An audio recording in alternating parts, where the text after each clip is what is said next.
It's easy to second guess everything that went wrong for the Chicago Bears against the San Francisco 49ers, but I don't think there's a lot they could have done differently that would have won them the game.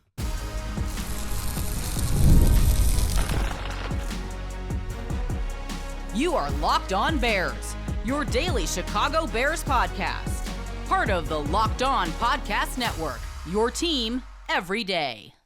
This is Locked On Bears, and I'm your host, Lauren Cox. I'm here to bring you your daily, in-depth Chicago Bears news and analysis. Thanks for making the Locked On Bears podcast your first listen today. We're part of the Locked On Podcast Network, your team every day. On the show today, we're going to look at how the Chicago Bears defense tried to, and unsuccessfully tried to, slow down Brock Purdy and the San Francisco 49ers offense, and where Dennis Allen's kind of just in a tough spot in terms of, how much more differently can you do it and expect different results. I mean, they were trying a little bit of everything against him. And we'll take a look at what was working for Caleb Williams and this Bears offense, how the 49ers were trying to slow them down and not having much luck doing so. And we'll have to focus in particularly on the last play of the game where, a lot went wrong and it was a lot sloppier than it should have been for the Chicago Bears. And that's maybe the one area you can look back and say, wish they could have done that or approached that differently because of how things played out. But then all of a sudden, the goalposts start to move on Caleb Williams too. And I think some of that's fair, some of that is not. But this Bears defense really feels like they were kind of out of options against Brock Purdy. Like you could try doing any one of a number of things a little bit more, but there wasn't like some magic formula or silver bullet that was going to unlock better defense from this team out there. Like at the end of the day, they can't consistently generate pressure with a four-man rush. And when they do blitz, they can't consistently cover the back end. And along with that, you are matched up against a really strong opposing offensive play caller in Kyle Shanahan, who is really good at isolating matchups in specific areas of the field that are going to make life really difficult for you when you have a flawed defense that he can take advantage of. And some of those flaws are just sort of existing, and I don't want to say permanent, but they're just reality for Dennis Allen right now that you can't just scheme or play call your way out of. Like the Bears did blitz Brock Purdy some. Maybe you could have blitzed him a little bit more. They blitzed him 10 plays out of about just under 40, so, a little over 25% of the time they were sending extra pass rushers. But they weren't getting home on those blitzes. They weren't getting pressure on those blitzes. They recorded pressure on the quarterback. They moved Brock Purdy on 2 out of their 10 blitz attempts.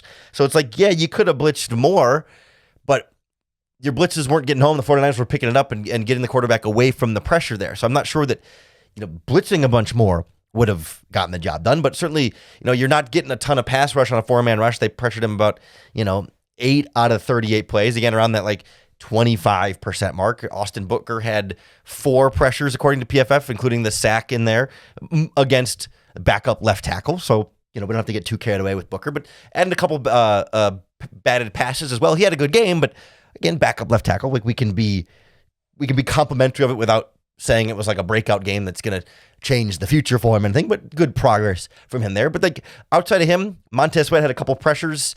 I think Chris Williams had one, and I think Andrew Billings had one, but you had 0 pressures from your highly paid defensive tackle, Grady Jarrett. 0 pressures from your second round pick defensive tackle, Gervon Dexter. You just don't have the horses up front to generate a pass rush, and blitzing wasn't doing it for you either. So then what are you going to do? Same thing, I think, on the back end in coverage. You look at this game, Brock Purdy was hitting passes. You look at the passing chart, right? Middle of the field, sidelines, seams, short, intermediate, deep, up and down the field, left and right. Probably a little bit more middle of the field focused than the sidelines there, but that's a Shanahan staple there for sure. But coverage-wise, first half, Bears ran a little bit more man coverage. They were still primarily cover 3 most of this game, but they were more willing to press on man-to-man, and they saw Deshaun Wright get burned on a double move. They saw the linebackers struggle to turn and run with Jake Tongas and Christian McCaffrey out of the backfield. So second half, they go almost exclusively zone coverage. They run more cover 2 in the second half, and even late in that game, you're calling cover 2 to take away deep downfield stuff, right? You're making them try and throw it short, and Brock Purdy drops back, and hits Juwan Jennings on a deep in-cutting route that's behind the linebackers, but in front of the safeties. TJ Edwards doesn't get enough depth there, so the ball goes behind the linebackers. He's got his momentum going horizontal. Brisker takes a bad angle. Byard takes a bad angle, picks up a block, and it goes for a 38-yard touchdown. Even in the first, I don't know if it was the first half. There's an earlier play, though, where Tongas goes up the middle against cover 2 and runs a deep curl and stops right in front of TJ Edwards, and Edwards can't move fast enough to go back and get it there. But it wasn't like Tremaine Edmonds was playing any better in coverage. He gave up multiple touchdowns in coverage. So it's you try single deep zone, you try 2 deep zone, you try man coverage. Everything the Bears seemed to be trying from a coverage perspective, the 49ers had answers for. They adjusted. Dennis Allen adjusted, ran less man coverage. The 49ers had answers. You ran 2 deep stuff. They found ways to get it in 3, cover 3. They would hit your seams. They would put your linebackers in really tough spots in any of these coverages. That's what they do well. They attack the weakness on this Bears defense, and I'm not so sure that there's a lot you could do there without a pass rush. Short of, could you have disguised stuff a little bit more? Could you have dialed up a little bit more aggressive blitzes? I think there's things you can tweak slightly either way, but I don't think that's the difference between giving up, 42 points and 21 points, right? You could slightly tweak it to give up a few points less here or there, and sure, that can absolutely be the difference in games, but it's not like there's some big defensive flaw thing that Dennis Allen is just doing poorly or not doing right. For everybody who I read fan criticism over and over of Dennis Allen, and people want to even fire Dennis Allen, and I have yet to really see any specific valid criticism of what he's doing wrong other than defense isn't good enough. Because I've seen people say, well, it's too much soft zone coverage. They were running a bunch of man early on against the 49ers. That wasn't working. They switched zone. It's he doesn't blitz enough. Well, they weren't getting home on the blitzes. They did do. So, it's every little thing. He's trying. All the way in one end of the spectrum and all the way on the other end of the spectrum, and nothing's really quite sinking in just perfectly for this group right now. And so I think part of it is major real flaws on defense, and part of it is Shanahan was really good at getting Tongas and McCaffrey matched up on linebackers. They targeted Tremaine Edmonds 7 times in this game. He gave up 6 or 7 catches. They got Nashawn Wright matched up with Ricky Pearsall a bunch, and Pearsall smoked him a few times. Jennings got him as well. 7 targets, I think 7 catches given up by Wright in this game. They found matchups that they knew they could win. They attacked them over and over again. The Bears tried different coverages to try and disrupt those matchups, and Shanahan did a good job of saying, all right, I got an answer for that. I got an answer for that. And sometimes it's a combination of your defense isn't good enough, and you can tip your cap to a good opposing offensive play caller that's just going to have your number sometimes, especially I think this late in the season when you're not necessarily fooling anybody. In terms of players and weaknesses and stuff. Everyone kind of knows who your good players are, what they do well, who your bad players are, what they do poorly. And then it's just a big game of, can you hide your flaws better than they can attack your flaws? And in this game, Shanahan had the leg up there, and I don't find myself overly panicking in large part because, the Bears were still able to go blow for blow with them and make it a 1-score game. Keep tying it and lose in just a 1-score game, right? It wasn't like this was a completely one-sided ball game. The Bears went toe-to-toe with a playoff team that could still earn the number 1 overall seed in the NFC. So while I do think the defense remains a big weakness for the Bears and could be their Achilles heel in the playoffs that costs them a postseason run, I don't think I'm all of a sudden way more desperately worried about this Bears defense now than I was 3 weeks ago, right? They got 1 turnover in this game. In games the Bears get 1 turnover, the defense looks a lot more shaky. In games where they get, 2 or 3 turnovers, all of a sudden they're really clicking and firing all cylinders, right? And I think that's been the difference, right? You look, again, both Packers games were 1 turnover each. Those were really tight games on the end. 1 turnover against the 49ers, tight game down to the end. 1 turnover against the Giants, tight game down to the end. 0 turnovers against the Ravens, you lost that game. Every other win has been 2 or more turnovers, and that's what they need to make up for all of these flaws that we just talked about. You only get 1, you live and die by the turnovers. It cost you in this game. You keep holding out that it's not going to cost you down the line, but that's the nature of where this Bears defense is right now. And as long as the offense can keep putting up this kind of points and go shot for shot in a shootout, you can survive with this defense. And I thought Caleb Williams did a lot of really good things in this game, but going back through the All-22, a little bit more inaccurate than I would have thought on first watch, but so many great throws to make up for it. I think it certainly shifts the balance really well and did a great job under pressure and at times against this San Francisco 49ers blitz. So we'll take a look at where things went so well for Caleb Williams and how, the goalposts and the expectations for him start to move, and whether that's fair or unfair, next on Locked On Bears. This episode of Locked On Bears is brought to you by Gusto. Let's be real. No one starts a business for the joys of calculating tax withholdings or managing payroll spreadsheets, but that's where Gusto comes in, to take the stress out of payroll, benefits, and HR so you can focus on actually running your business and supporting your team. Gusto is the all-in-one, remote-friendly payroll and HR platform that makes managing your team simple, transparent, and fast. Whether you're hiring, onboarding, or paying employees, Gusto helps you do it all from one place without the hassle or hidden fees, because they allow unlimited payroll runs for one monthly price, which means no surprise charges at the end of the month. And Gusto's automated tools like offer letters, onboarding materials, and direct deposits save you hours every single week. And you can get real peace of mind knowing you can reach certified HR experts at any time. So try Gusto today at gusto.com/lockedonnfl and get 3 months free when you run your first payroll. That's right, 3 months of free payroll at gusto.com/lockedonnfl. That's GUSTO, gusto.com/lockedonnfl. This Chicago Bears offense started a little slow against the San Francisco 49ers, but once they got rolling, they were clearly going blow for blow with Brock Purdy and the 49ers offense. Caleb Williams, a little bit of a slow start there. I think it was 1 for 4 in his first few passes, but then once they got rolling, he was cooking. And we knew the 49ers defense had some struggles, it's particularly in the pass rush department, but we didn't necessarily think it would be like as horrendous as it felt. Like they didn't necessarily think that this would be a 42-38 final score, but Caleb Williams was really, really firing well. They were running the ball well. They just didn't run the ball a ton.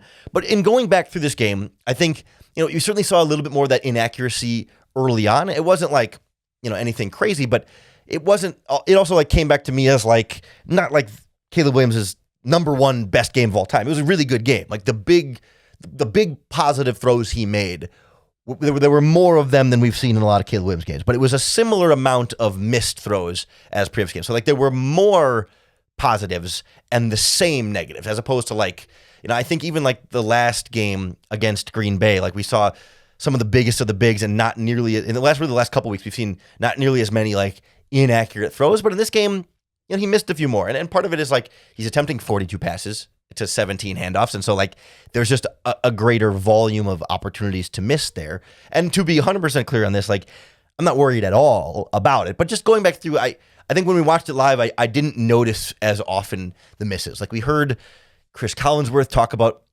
there were two of the easy is a strong word, but where he's under pressure and he's got a player open underneath and he's trying to get the ball to them on kind of a check down and he misses it and he's wide open and would have had a lot of room to run. Those are the couple that stand out in my brain, but there were a few more in hindsight when you go back and rewatch this game. You look at his passing chart from the game. There's some more misses sprinkled in there that weren't just, a dropped pass here or a miscommunication there. I think he overthrew a couple of balls, he underthrew a couple of balls, put a couple of balls too far in front, one a little bit too far behind the receiver. And that's I again want to emphasize normal quarterback stuff that even the greatest of the great quarterbacks in the league, and the Josh Allen, Patrick Mahomes types, miss some throws, and even some throws that you really feel like he really should have hit that one. There are those kind of moments for every quarterback. Maybe Caleb has a couple more than other people, but there's so much of an obsession over his completion percentage, right? 25 out of 42 is, I think, just under 60%. But even in this game, you've got 2 passes that were batted at the line of scrimmage. Those are not inaccurate aimed passes from Caleb Williams. The ball never had a chance to see whether we would see whether it was accurate or not. You've got 2 dropped passes. One hits Colston Loveland in the hands, one hits Luther Burden in the hands. Those both lower the completion percentage despite being accurate throws from Caleb Williams. You've got 2 throws that were just intentionally thrown away. He's flushed out of the pocket and just heaves it out of bounds to make sure no one has a shot at it. Those aren't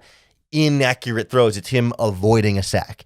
You got at least one play in there that was a miscommunication between receiver and quarterback where he throws it to a spot and receiver doesn't run the right route or just isn't at the depth Caleb thought he was supposed to be. And you also had a spike in there. And like that adds up to those plays I just mentioned is 8 of his incomplete passes came on those types of plays that are not inaccurate throws from the quarterback. Now he had 6 or 7 inaccurate throws as well, right? So it's not to say that he had some perfect game, but it's not to say that all of his misses were just wildly inaccurate either. Like you had a good handful of like, yeah, he missed that one and you really would have liked to have that back.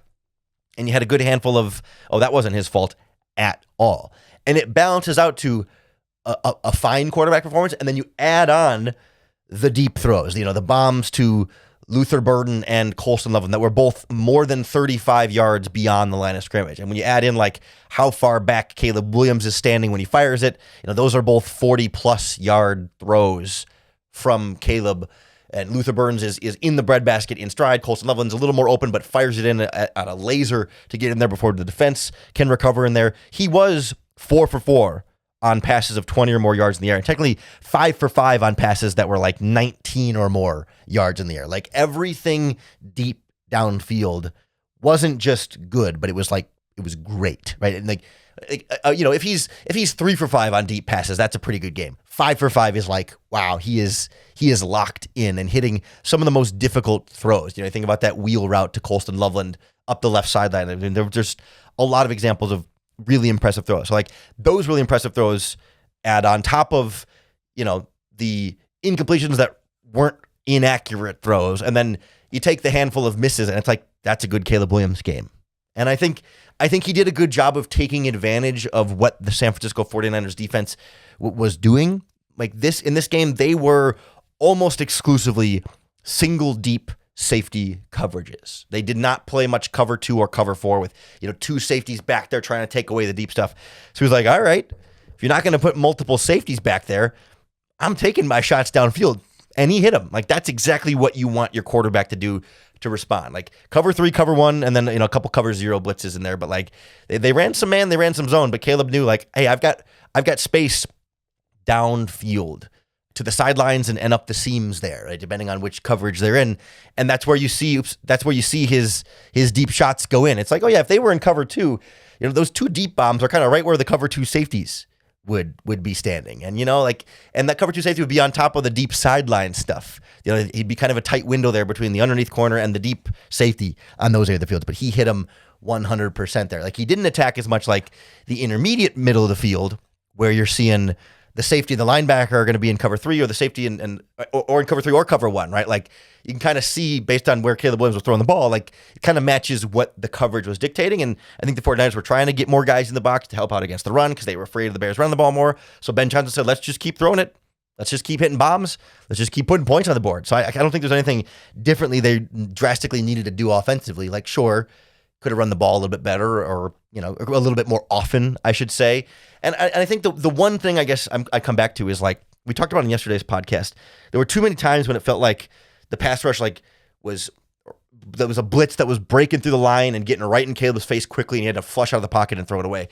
Upon a rewatch, that happened more often than I remembered, not on blitzing plays. Like it wasn't like the 49ers kept sending the house and then those guys were slipping through. I think they sent a 6-man rush like 3 times and it was effective those 3 times they did it. Caleb was 1 for 3 on those plays, but it was 4 and 5-man rush most of the game and still far too often, especially up the middle. Like Dahlman's getting beat to the inside and there's a miscommunication with him and Tooney or him and Jonah Jackson. I don't mean to put it all on Drew Dahlman, but just like protection mistakes there that you just can't have it week 17 in the season with a veteran offensive line that's been playing well. Like this was maybe Drew Dahlman's worst game of the season in pass protection. And I'm willing to kind of like say you can have a bad game every once in a while, but he wasn't great last week against the Packers either. So I'm just keeping an eye on Dahlman and like how the interior of this group is going to hold up. And I think the running backs weren't great in pass protection in terms of helping out there and being where they need to be, but there's been just some protection scheme miscommunications the last few weeks that have me just the tiniest bit nervous about holding up going into the postseason. But those are also very small things in the grand scheme of like, hey, you're going up against a good team and sometimes a good team's going to win a close football game. But I know a lot of Bears fans were upset, I guess, about some of the criticism. Like everyone's always upset about what the TV broadcasters are saying about Caleb Williams and Chris Collinsworth in this particular case. Some people thought he was being kind of harsh on Caleb Williams. And I think there was certainly criticism there, but I didn't find it to be particularly egregious. And I think we need to understand that like as he plays better, the goalposts are going to move, and that's okay. Like that's how they're supposed to be, especially as Caleb Williams approaches Chicago Bears single season passing record and approaches the 4,000 yard mark. So we'll take a look at like where expectations are and should be for Caleb Williams and how much of that goalpost moving is fair versus unfair next on Locked On Bears. This episode of Locked On Bears is brought to you by PrizePicks. Whether you're starting a new routine or jumping into player projections for the first time, trying something new can feel like a challenge. But with PrizePicks, it always feels good to be right.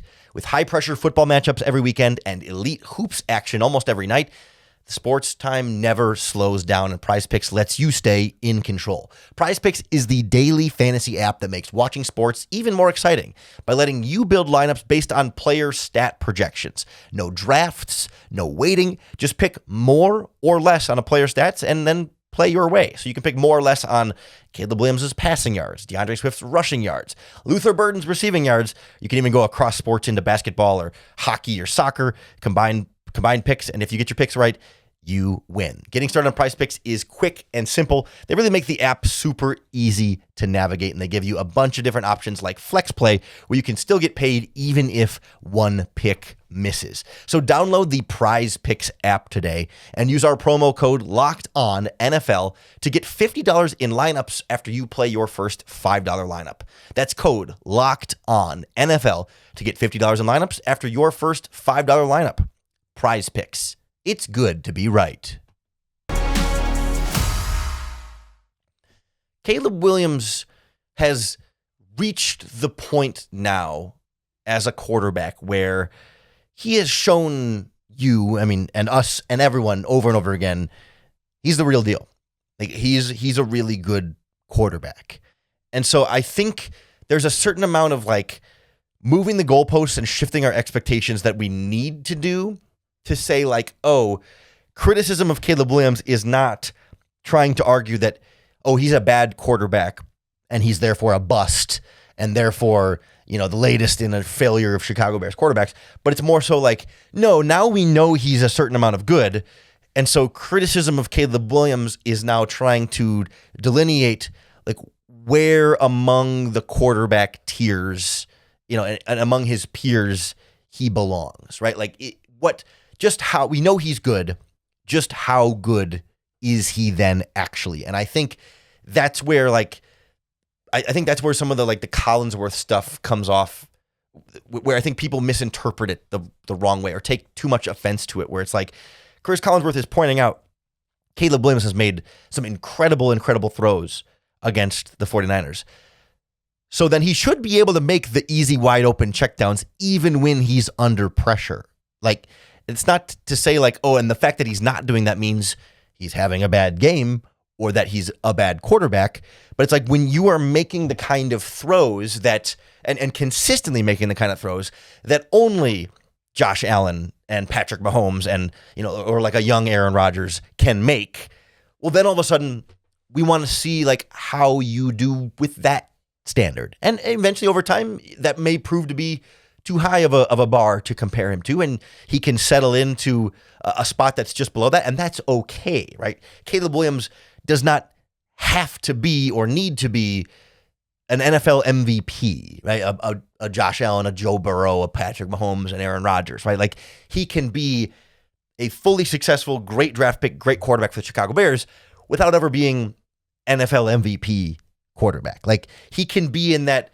There's a lot of different tiers here. I'm not here to go through all 32 quarterbacks and say, okay, these guys are the top tier, these guys are second tier. But if we can loosely kind of talk about those big three, Mahomes, Allen, and Burrow, as kind of a super special category. And then there's a drop down of guys like, Herbert and Prescott and Stafford. And, everyone wants to jump and put Drake May in there because everyone wanted to put Jaden Daniels in that category. And that clearly wasn't the case. But there's that group. And then I think there's another drop off where you got Jordan Love and you got, Trevor Lawrence, and you've got, Baker Mayfield at some point this season, but maybe not anymore. You got Jalen Hurts in that category. And Caleb Williams can be in any of these groups of quarterbacks and be absolutely worth everything the Bears invested in him and be the franchise quarterback for 10 or 15 years and be the greatest quarterback in Chicago Bears history. It's not it's not that high of a bar to clear in that specific regard.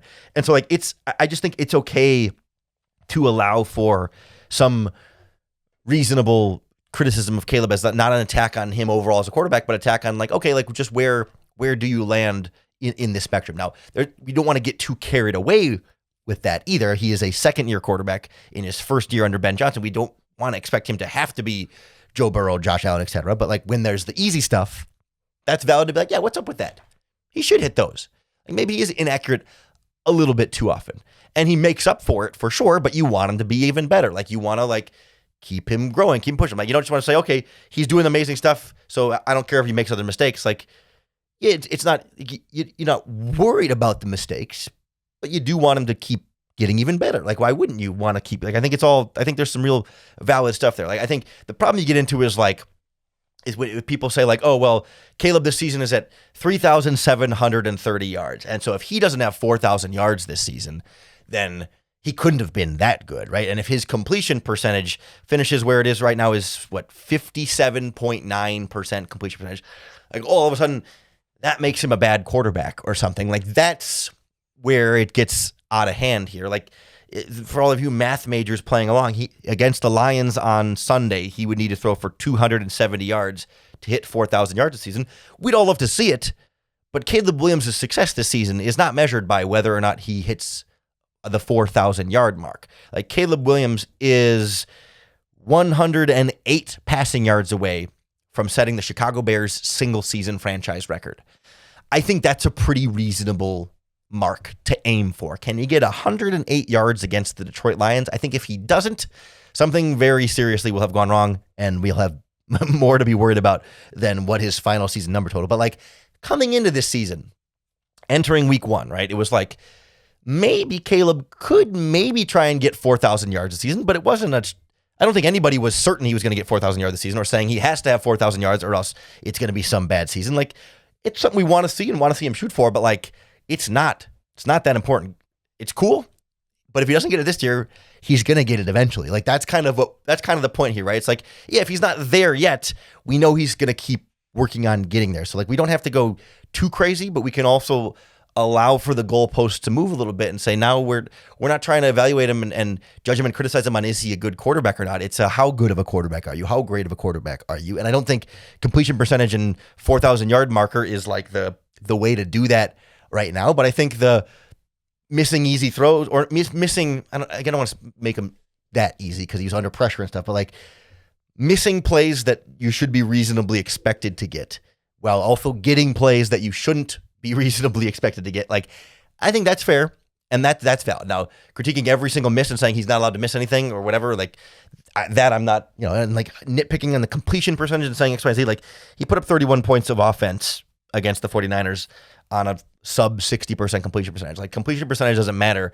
if you're getting explosive plays and points. Like those are the things that matter, and completion percentage is just one way of measuring quarterback play, but not the end all be all. Just like 4,000 yards is one way of measuring quarterback play, but not the end all be all, especially when the Bears run the ball this well and can lean on that. And that's a big part of their offense. And like, it's not even a crutch for Caleb Williams, because we saw against the 49ers, they weren't running the ball all that much, and it wasn't a crutch for the offense. We've seen multiple games this season where the running game isn't really a crutch for the offense, and they still win. They want to run the ball, and it's easier when they run the ball, so they're always going to run the ball when they can, but they don't have to, right? That's where like this whole conversation kind of shifts, and that's where I hope this can progress as we get into the postseason and a home playoff game, and a lot more excitement coming in the near future for your Chicago Bears. Excited to break it down for you right here on the Locked On Bears podcast. So make sure you hit the subscribe button on YouTube or wherever you listen to podcasts, because that's going to be the best way to keep up with all of our daily, in-depth Chicago Bears news and analysis. Thanks for making Locked On Bears your first listen today. We're part of the Locked On Podcast Network, your team every day. Thank you to all of the everydayers out there that are tuning in 5 days a week. If you want to take your everyday listening to the next level, you can get Locked On Bears ad-free if you want to by becoming a part of the Everydayer Club. If you go to lockedonbears.supercast.com, you'll get access to an ad-free audio feed for Locked On Bears that's compatible with Apple Podcasts and Spotify and all the podcasting apps.